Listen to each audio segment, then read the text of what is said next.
Salam sejahtera. Terima kasih atas kesudian anda singgah di channel saya. Jika anda seorang penggemar sukan bola sepak tanah air, bantu saya tekan subscribe kerana setiap subscribe anda itu sangat berharga. Terima kasih sahabat baik.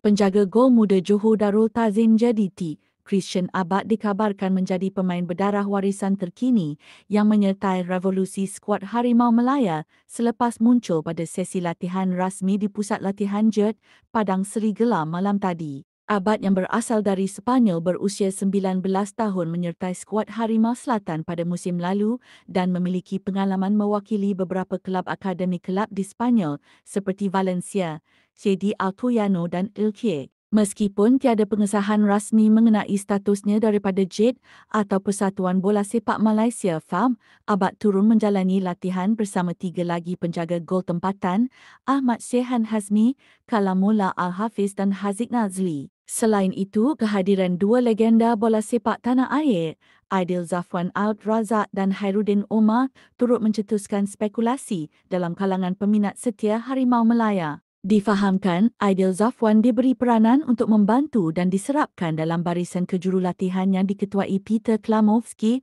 manakala Hairudin pula menjadi penolong jurulatih kepada Nafuzi Zain yang membimbing skuad B 23 negara. Skuad kebangsaan memulakan kem latihan di Johor Bahru semalam untuk mengharungi aksi pembukaan kelayakan Piala Asia 2027 menentang Nepal pada 25 Mei depan.